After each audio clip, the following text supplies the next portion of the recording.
Okay. So இப்போ நம்ம டாபிக்ல நம்ம பார்க்க போகிறது cloud, public cloud, private cloud, on premise data centers. So இதான் பார்க்க போகிறோம்.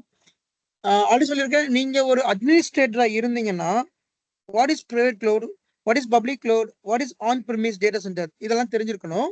First point. Second point, data சென்டர்னா என்ன, டேட்டா சென்டருக்குள்ள என்னென்ன ஹார்ட்வேர்ஸ்லாம் இருக்குது அப்படின்னு தெரிஞ்சிருக்கணும். இதெல்லாம் தெரியாம நீங்க ஒரு அட்மினிஸ்ட்ரேட்டர் இருக்கலாமான்னு கேட்டா இருக்கலாம், பட் கரெக்டா சர்வே பண்ண முடியாது. நாளைக்கே நீங்க ஒரு எய்தர் விண்டோஸ் சர்வரா இருக்கலாம், நீங்க ஒரு லினக்ஸ் அட்மினிஸ்ட்ரேட்டர் இருக்கலாம், இல்ல ஒரு விஎம் அட்மினிஸ்ட்ரேட்டர் இருக்கலாம், அல்லது ஒரு hyper V administrator, or else ஒரு cloud administrator, whatever it is. Back எண்ட்ல என்ன இருக்குன்னு தெரிஞ்சிருக்கணும். நீங்க ஒரு விஎம் ஆக்சஸ் பண்றீங்க, ஒரு விர்ச்சுவல் மிஷின் கிரியேட் பண்றீங்க, அதுல ஒரு இஷ்யூ வருது, ஒரு அந்த ஹைப்பர் விஸ்ல இஷ்யூ வருது அப்படின்னா அதோட பேக் அண்ட் ஆர்கிடெக்சர்ல என்ன இருக்குன்னு தெரிஞ்சா மட்டும்தான் உங்களால அந்த ட்ரபிள் ஷூட் பண்ண முடியும், அந்த டைம்ல ட்ரபிள் ஷூட் பண்ண முடியும். ஸோ ஒரு நீங்க கோர் டாபிக் அண்டர்ஸ்டாண்ட் பண்றதுக்கு முன்னாடி பேக் அண்ட் அண்டர்ஸ்டாண்ட் பண்ணணும், which means data centre understand பண்ணணும். ஸோ அதுக்காக தான் டேட்டா சென்டருக்கு வந்து நிறைய முக்கியத்துவம் கொடுக்குற காரணமே அதுதான். ஏன்னா நம்ம சர்வர்ஸ் எல்லாமே டேட்டா சென்டர் தான் இருக்கு, நம்ம ஹைப்பர் விசர் எல்லாமே டேட்டா சென்டர்ல தான் இருக்கு. டேட்டா சென்டர் பத்தி ஒரு ஐடியா கிடைச்சிருச்சுன்னா, இது ஏன் சொல்றேன் அப்படின்னா, நான் என்னோட கெரியர் ஆரம்பிச்ச புதுசுல எனக்கு டேட்டா சென்டர் எப்படி இருக்குன்னு எனக்கு தெரியாது. ஓகேங்களா, அது என்ன காம்போனன்ட்ஸ் இருக்கும், சர்வர்ஸ் எப்படி வந்து மவுண்ட் ஆயிருக்கும், கேபிள்ஸ்லாம் எப்படி கனெக்ட் ஆயிருக்கும் அப்படின்னு எந்த ஒரு டீடைல்ஸ் எனக்கு தெரியாது. நான் வந்து ஒரு விஎம்ஆர்ல என்னோட கெரியர் ஸ்டார்ட் பண்ணி ஒரு 3 வருஷமா இது தெரியாமலே வேலை பார்த்துக்கிட்டு இருந்தேன். பேக் எண்ட்ல ஆர்கிடெக்சர் தெரியாமலே ஸ்டோரேஜ் எப்படி கனெக்ட் ஆயிருக்கும், அந்த ஹைப்பர்வியல் அந்த ஹைப்பர்வைசர் எல்லாம் எப்படி கனெக்ட் ஆயிருக்கும், இஎஸ்எக்ஸ் எப்படி கனெக்ட் ஆயிருக்கும், சுவிட்ச்ல எப்படி கனெக்ட் ஆயிருக்கும், இதெல்லாமே தெரியாம சில விஷயங்கள் என்னால ட்ரபிள் ஷூட் பண்ணவே முடியாது. பேக் எண்ட் ஆஃபீஸ் தெரிஞ்சாதான் ட்ரபிள் ஷூட் பண்ண முடியும், ட்ரபிள் ஷூட் பண்ண முடியல. ஸோ அப்போ அதை நீங்க அண்டர்ஸ்டாண்ட் பண்ணா ஈஸியா நீங்க சர்வே உங்களோட வேலையில போயிட்டு நீங்க ஈஸியா சர்வே பண்ணலாம். அது இல்லாம ஒரு எக்ஸ்ட்ரா நாலேஜ் கூட நான் சொல்லுவேன். Okay, so okay, coming to the private cloud, public cloud, on premises. So இதுல ஆன் ப்ரிமிசஸ் டேட்டா சென்டரும் பிரைவேட் கிளவுடும் கிட்டத்தட்ட ஒண்ணுதான். Nothing, on premises data centers nothing but private cloud. ஓகேங்களா, so public cloud is nothing but Azure, AWS, GCP, Alibaba cloud இவங்க. So again I'm explain, actually இந்த topic கொஞ்சம் உங்களுக்கு எக்ஸ்பிளைன் பண்ணியிருக்கேன், பட் எகைன் இந்த டாபிக் நான் எக்ஸ்பிளைன் பண்றேன். What is on premises அப்படின்னு சொல்லிட்டு எக்ஸ்பிளைன் பண்றேன்.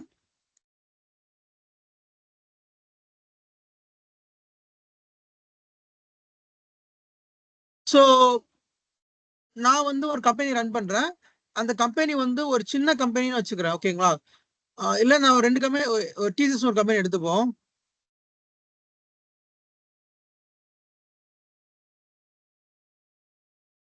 இது வந்து டிசிஎஸ் ஒரு கம்பெனி, சரிங்களா. இந்த டிசிஎஸ் கம்பெனி வந்துட்டு அவனோட சர்வர்ஸ் எல்லாமே எங்க வச்சிருப்பான் அப்படின்னா அவனோட டேட்டா சென்டர்ல தான் வச்சிருப்பான். அது பேர் டிசின்னு சொல்லுவோம், சுருக்கமா டிசின்னு சொல்லுவோம், டேட்டா சென்டர். அந்த டேட்டா சென்டர் வந்து எய்தர் சென்னையில இருக்கலாம், பெங்களூர்ல இருக்கலாம், மும்பைல இருக்கலாம். டிசிஎஸ் எங்கெல்லாம் பிரான்ச்சஸ் இருக்கோ அங்கெல்லாம் ஒரு டேட்டா சென்டர் இருக்கும், சரிங்களா. அதுக்கு பேர் தான் on premise, on premises data center. ஓகேங்களா, so on premises data center அப்படின்னா அவங்களோட இடத்துல வச்சிருக்கிறது, அவங்களே சொந்தமா அவங்களோட இடத்துல வச்சிருக்கிறது, சரிங்களா. இப்ப இந்த டேட்டா சென்டர்ல ஒரு சர்வர் இருக்குது, இந்த சர்வர் நம்ம ஆக்சஸ் பண்றோம் அப்படின்னா அதுக்கு பேர் பிரைவேட் கிளவுட். ஏன் இது பிரைவேட் கிளவுட் அப்படின்னு நம்ம சொல்றோம் அப்படின்னா அந்த சர்வர்ஸ் நம்ம மட்டும் தான் ஆக்சஸ் பண்ண முடியும், வேற யாரும் வெளியில இருந்து ஆக்சஸ் பண்ண முடியாது.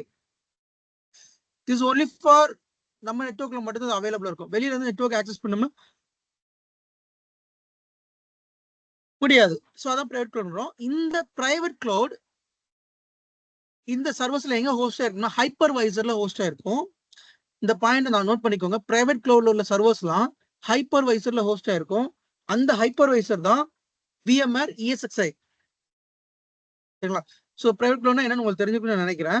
ஒரு விர்ச்சுவல் மிஷின் நீங்க ஆக்சஸ் பண்றீங்க, அந்த விர்ச்சுவல் மிஷின் டேட்டா சென்டர்ல இருக்கும். டேட்டா சென்டர்ல வந்து ஒரு ஹார்ட்வேர் இருக்கும், சர்வர் இருக்கும். அந்த சர்வர் வந்து ஹைப்பர்வைசர் ஓஎஸ் போட்டு ஓடுவோம், அது இஎஸ்எக்ஸ்ஐ ஓஎஸ் போடுவோம். இப்போ அதுல இருந்து விர்ச்சுவல் மிஷின் கிரியேட் பண்ணிக்கலாம். இதுக்கு பேரு பிரைவேட் கிளவுட். நீங்களே ஒரு டேட்டா சென்டர் கிரியேட் பண்ணி நீங்களே உங்களுக்கான ஹைப்பர்வைசர் போட்டு நீங்களே ஒரு ஒரு விஎம்ஸ் எல்லாம் கிரியேட் பண்றீங்கன்னா அதுக்கு பேர் பிரைவேட் கிளவுட். ஓகே, ஸோ இது ஆன் பெர்மிசஸ் அப்படின்னு சொல்லலாம் அல்லது பிரைவேட் கிளவுட் அப்படின்னு சொல்லலாம். Then what about public cloud? Private cloud அப்படிங்கிறது செக்யூர்காக வச்சிருப்பாங்க, மேக்சிமம் செக்யூர்காக வச்சிருப்பாங்க. அப்புறம் வந்துட்டு அவங்களோட கம்ஃபர்டபிலிட்டிக்காக வச்சிருப்பாங்க. எனக்கு திடீர்னு ஒரு 10 விஎம் தேவைப்படும், நான் கிரியேட் பண்ணுவேன். திடீர்னு 10 விஎம் தேவைப்படாது, ஓகே தேவையில்லாட்டி நான் டெலீட் பண்ணிப்பேன், இல்லை டீகமிஷன் பண்ணிப்பேன். ஸோ அது என்னோட ரெக்யர்மெண்ட் பொறுத்து நான் என்னனாலும் பண்ணிக்கலாம். என்னோட பிரைவேட் கிளவுட். ஸோ நான் வந்துட்டு என்னனாலும் பண்ணிக்கலாம். நான் வந்து என்னோட மேனேஜர் அப்ரூவல் வாங்கணும். அதுக்கு அப்ரூவல் ப்ராசஸ் அதெல்லாம் நிறைய இருக்குது. பட் அந்த கம்பெனி சம்பந்தமா நீங்க என்னனாலும் அந்த பிரைவேட் கிளவுட்ல பண்ணிக்கலாம். நீங்க யாருக்கிட்டையும் போயிட்டு இது எனக்கு இந்த ரிசோர்ஸ் வேணும், அது வேணும், எதுவும் கேட்க தேவையில்லை. வெளியாள்கிட்ட போயிட்டு நீங்க உங்க கம்பெனில உங்களோட ப்ரோட்டோகால் சம்பந்தமா நீங்க வச்சு எதுனாலும் நீங்க பண்ணிக்கலாம். அதுதான் பிரைவேட் கிளவுட் ஒரு advantage. Then what about public cloud? So private cloud setup பண்றதுக்கு லார்ஜ் அமௌண்ட் ஆஃப் இன்வெஸ்ட்மெண்ட் தேவைப்படும். நான் ஆல்ரெடி சொன்ன மாதிரி, சரிங்களா? ஸோ ரொம்ப பெரிய டேட்டா சென்டர் தேவைப்படும், அதுல இருக்கிற ஹார்ட்வேர்ஸ்லாம் நிறைய தேவைப்படும். பட் பப்ளிக் கிளவுட்ல அப்படிலாம் தேவைப்பட வாய்ப்பே இல்லை. ஏன் அப்படின்னா, ஸோ அப்படி சொல்லியிருக்கேன், பப்ளிக் கிளவுட் வந்துட்டு பேஸ்ட் ஆன் த சப்ஸ்கிரிப்ஷன். உங்களுக்கு ஒரு விர்ச்சுவல் மிஷின் வேணும் அப்படின்னா நீங்க அஸ்யூர் கிட்டயோ அல்லது அமேசான் ஏடபிள்யூஎஸ்கிட்டயோ போனீங்கன்னா விர்ச்சுவல் மிஷின் தந்துருவான். சரி, எனக்கு ஒரு விஎம் வேணும். ஸோ விஎம் வேணுமா, ஓகே, தென் இது ஒரு கிளவுட், பப்ளிக் கிளவுட், அஸ்யூர்னு வச்சுக்கிறேன். இந்த அஸ்யூர்ல நீங்க உங்களுக்குன்னு ஒரு லாகின் கிரெடென்ஷியல்ஸ் கொடுத்துருப்போம் மைக்ரோசாஃப்ட் அஸ்யூர்ல. அதை லாகின் பண்ணீங்கன்னா அதுல நியூ விஎம் கிரியேட் பண்ணிக்கலாம், அப்புறம் விஎம் மேனேஜ் பண்ணிக்கலாம், நெட்வொர்க்கிங் இருக்கும், ஃபயர்வால் இருக்கும், ஐபி அட்ரஸ் எல்லாமே அந்த அஸ்யூர் போர்ட்டல்ல உங்களுக்கு ஹேண்டியா கொடுத்துருவான். ஸோ ஒரு விஎம் நீங்க கிரியேட் பண்றீங்கன்னா அதுக்கு சப்ஸ்கிரைப் பண்ணணும், மந்த்லி அல்லது ஆனுவலா சப்ஸ்கிரைப் பண்ணணும். ஒரு விஎம்க்கு மினிமம் ஒரு 30,000 40,000 சப்ஸ்கிரைப் பண்ற மாதிரி இருக்கும்.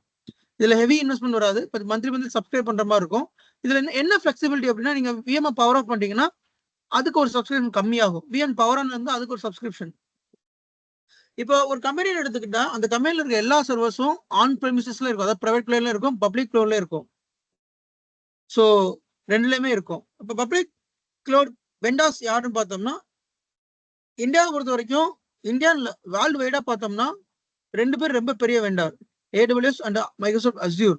ஸோ AWS வந்துட்டு அமேசான் வந்து பாத்தீங்கன்னா இப்போ பண்ணல, இந்த கிளவுட் பிளாட்ஃபார்ம் வந்து இப்போ டெவலப் பண்ணல. கிட்டத்தட்ட ஒரு 15 வருஷத்துக்கு முன்னாடி கிளவுட் பிளாட்ஃபார்ம் டெவலப் பண்ணோம். இப்போதான் நம்ம வந்து எல்லாருமே கிளவுட்னு சொல்றோம். பட் அவன் அமேசான் வந்து 15 வருஷத்துக்கு முன்னாடி கிளவுட் டெவலப் பண்ணிட்டான். பட் அஸ்யூர் வந்து இப்பதான் வந்துச்சு, ரீசன்ட் டைம்ல தான் பூம் ஆச்சு. லைக் ஒரு 10 இயர்ஸ் கூட இருக்காது, லாஸ்ட் ஒரு 5 வருஷமா தான் அஸ்யூரை கொஞ்சம் டெவலப் பண்ண ஆரம்பிச்சாங்க. மைக்ரோசாஃப்ட் வந்து ஹைப்பர்வின்னு ஒரு ஹைப்பர்வைசர் வச்சிருக்கான் விர்ச்சுவலைசேஷன் பிளாட்ஃபார்முக்கு. So private cloud is nothing but virtualization, ஓகேங்களா? ஸோ நம்ம பப்ளிக் கிளவுட் பத்தி இப்போ பேசுறோம். ஓகே, ஸோ மைக்ரோசாஃப்ட் வந்து ஹைப்பர்வின்னு ஒரு விர்ச்சுவலைசேஷன் பிளாட்ஃபார்முக்கு வச்சிருக்கான். பட் அது அந்த அளவுக்கு செல்ஃப் எடுக்கல. அப்ப அதுக்கடுத்து அவன் வந்து அமேசானுக்கு காம்படிட்டரா வந்துட்டு அஸ்யூரை டெவலப் பண்ண ஆரம்பிச்சான். மினிமம் ஒரு 7 வருஷத்துல நல்ல ஒரு பீக்ல வந்துருச்சு அஸ்யூர். ஸோ அஸ்யூர் வந்து இப்போ வந்து மார்க்கெட் லீடரா இருக்கான். அஸ்யூர் அப்புறம் AWS தான் மார்க்கெட் நிறைய ஷேர் பண்றான். அதுக்கப்புறம் பாத்தீங்கன்னா கூகுள் கிளவுட், GCPன்னு சொல்லுவோம், கூகுள் கிளவுட் பிளாட்ஃபார்ம், இவன் வந்து அதுக்கடுத்த மார்க்கெட் கையில வச்சிருக்கான். அப்புறம் தான் மத்தவங்க எல்லாருமே. ஆர்கிள் கிளவுட் இருக்குது, அலிபாபா கிளவுட், சைனா ஃபுல்லா அலிபாபா கிளவுட் தான். அலிபாபா அப்படிங்கிற கம்பெனி வந்து சைனா கம்பெனி, அவன் தான் ஃபுல்லா அலிபாபா தான். IBMல இருக்கு, சேல்ஸ்ஃபோர்ஸ், SAP, இவங்க எல்லாமே கிளவுட் ப்ரொவைட் பண்றாங்க. But Azure and AWS both are market leaders, ஓகேங்களா?